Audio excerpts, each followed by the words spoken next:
Hello, hi, this is Rob Hopkins here from Transition Network, and it's really lovely to have been asked to say a few words at your conference there in Kerry. As many of you might know, I lived in Ireland for 10 years, a bit south from you, and I very much miss the place and have many dear friends there, so it's really lovely to be back, albeit virtually.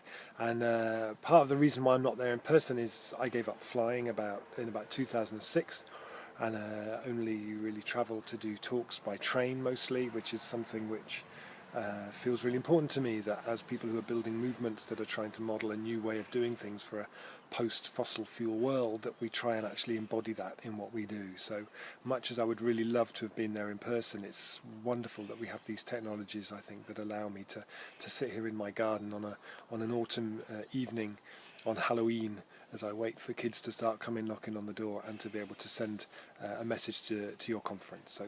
So I hope this works for you. So so I guess for me, we really started Transition 12 years ago as an exploration of what it would look like if communities played a really major role in what was going to happen, and what that shift was going to look like. And of course we need national government, and we need business, and we need everybody doing something. But communities organising to do things is really the sort of great untapped resource of the huge shift that we need to make. And for us, the question that really underpinned transition was, how do we go from up here where we are now, where we stand on top of this great energy mountain, consuming more energy than anybody ever has in the past, which has made so much incredible possibility and experience available to us. How do we get from this place here to this place here, where we use much, much, much less? But how do we tell a story about that? So that's really where we want to go. That's the thing. We have to, that our lives would feel bereft if we didn't actually manage to get to that stage, because everything that it promises and the delights that await us there are so magnetic that that's really what we want to do.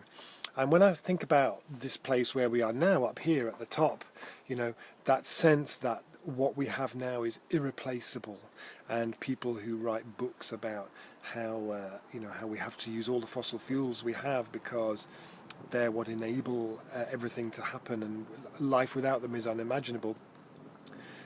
For me, that's always rather embodied in Donald Trump, in that any of those of you who have kids and who've gone to pick your children up from a friend's birthday party, and you go to pick them up and they've had too much sugar and they're really tired, and they don't really want to go home, and they grumble the whole way home because somehow that party was something it was just irreplaceable experience.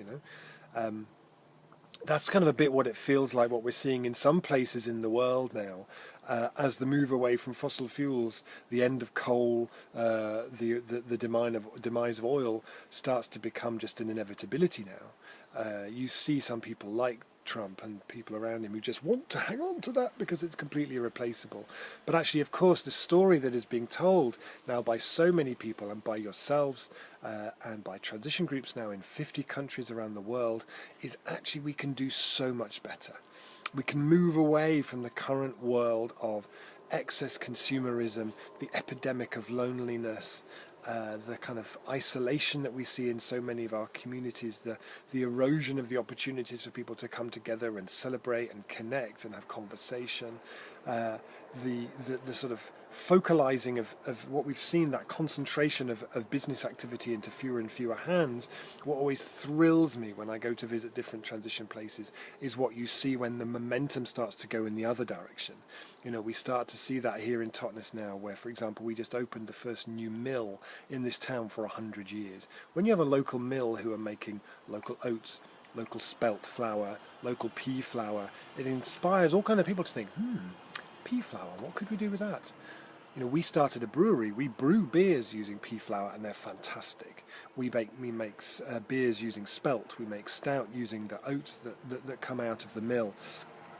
And you see that it fires the imagination, it fires the possibility, it fires that inquiry about, well, if they're doing that, maybe I could do that.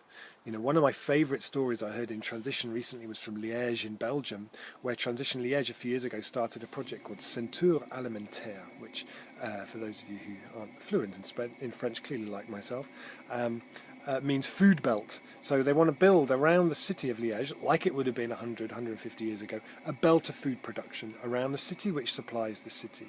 They teamed up with the university, with the municipality, with a whole range of organisations, and they designed this concept. And they already have 55 hectares of land growing vegetables. They already have 60 hectares of land growing grains. They've opened 2 new shops in the centre of Liège, big space, paint it white, food in wooden boxes, tell the story where it comes from, been really, really successful. They're building a place at one of the farms as a place to process that food and make more jobs for people.